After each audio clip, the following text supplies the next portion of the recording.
So firstly, thank you for taking the time to be here today. My name's Luke Cogdell, Implementation Engineer here at NTT DD, here today to talk about Cloudflare's Zero Trust solution and how it will revolutionize the way your organization protects its most valuable assets.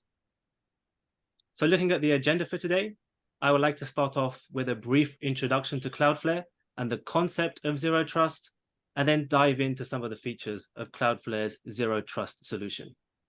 Finally, I'll show you a quick demo as well, just to help highlight how powerful this solution can be. So at its core, Cloudflare is a security company. Cloudflare operates a global network with 100% uptime, blocking over 136 billion threats per day. Cloudflare continues to develop exciting new security products that can leverage this existing infrastructure, one of which is Cloudflare's Zero Trust. So what do we mean by Zero Trust?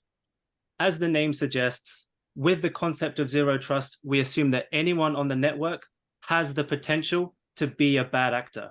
And by bad actor, I'm not talking about someone like Nicolas Cage. I mean someone intent on causing damage to our organization. So even Bob, who we play golf with every weekend, has that potential to be a bad actor, and we must therefore continually monitor and verify what he's doing on the network at all times. And this is the core principle of Zero Trust. However, the current network infrastructure is made up of multiple vendors offering products that only excel in one area and are not integrated with one another. This lack of integration and lack of end-to-end visibility makes it impossible to enforce Zero Trust. Cloudflare, on the other hand, offers a unified solution that encompasses both network and security services all under one roof. Today, I would like to talk specifically about Cloudflare Zero Trust services, which is highlighted here in red. Finally, I would like to drill down into one of these services in particular today, Zero Trust Network Access. So Zero Trust Network Access, or ZTNA, ensures that users are restricted to only accessing the applications they need to carry out their job, regardless of where these users are located. So for example, if all an employee needs to do their job are 2 HR applications, then there's no reason that they should have access to sales or development applications as well. In addition to ZTNA, what it does is it also allows us to carry out various device checks as well, such as making sure the PCs accessing these applications have, for example, up-to-date antivirus software installed. So to highlight the benefits of ZTNA in action, I'd like to introduce Tanaka-san, CISO at Suzuki Corporation, looking to implement Cloudflare's Zero Trust Network Access into his environment after they fell victim to an attack.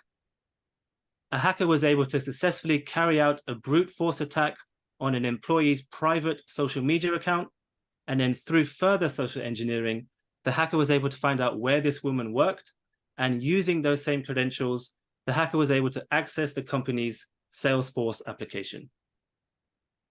Now, whilst Tanaka-san knows he needs to modernize his organization's approach to security, there are a number of things that are holding him back from doing so.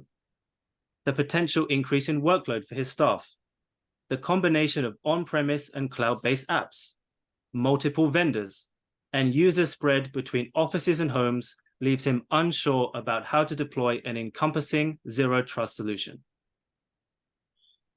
And this is where Cloudflare Zero Trust comes in.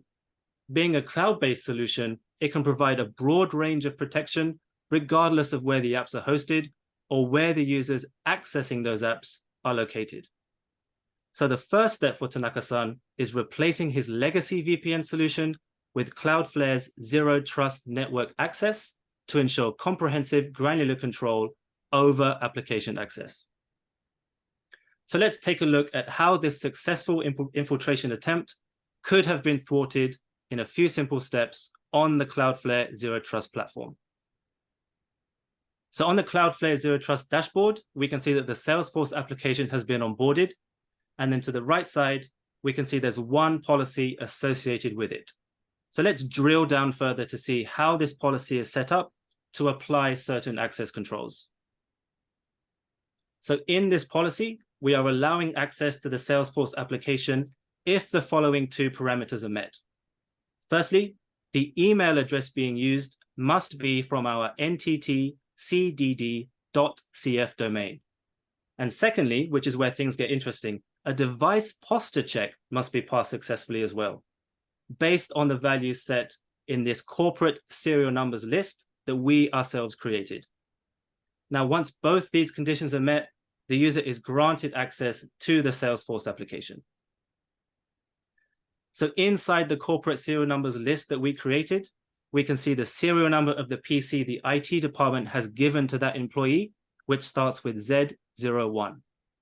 So putting this all together, we expect that when someone logs into the Salesforce app, Cloudflare will firstly check the email address and then the serial number being used when logging in. So let's replay the prior infiltration scenario, this time leveraging Cloudflare's Zero Trust solution to block that unwanted access attempt. So starting with the hacker's point of view, the hacker already has the employee's credentials and the Salesforce application URL as well. Note that on the command prompt on the right-hand side, we can see the PC the hacker is using has a serial number of 7JL. So firstly, the hacker tries to bypass Cloudflare entirely and log in directly to the Salesforce application, which has failed. This fails because the application has been onboarded into Cloudflare, and therefore users can now only log in via Cloudflare, and direct login has been disabled. The hacker then tries to log in via Cloudflare and test their luck once again. And we can see that their access has been denied. So back in the Cloudflare Zero Trust dashboard, we can take a look at the logs and see that this attempt failed because the serial number of that PC used by the hacker did not match any of those serial numbers we set up in the corporate serial numbers list, thus thwarting the entire attack. Now let's replay this scenario from the employee's point of view.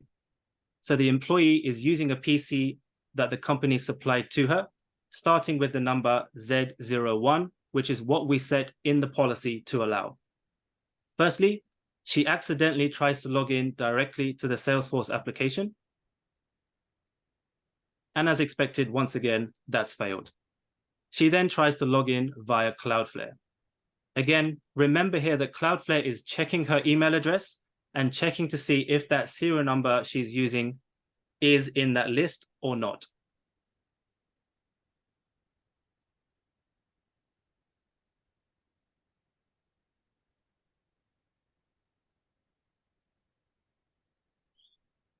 And now, as those two requirements have been met, she successfully accessed the application.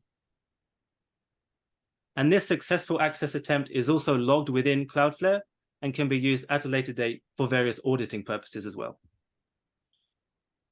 So what have we achieved? Through a few simple steps, we've locked down our application to grant access only to those who require it. We can then scale this security to cover other applications as we onboard those into the platform. Finally, we have complete insight into who is accessing what for comprehensive auditing as well.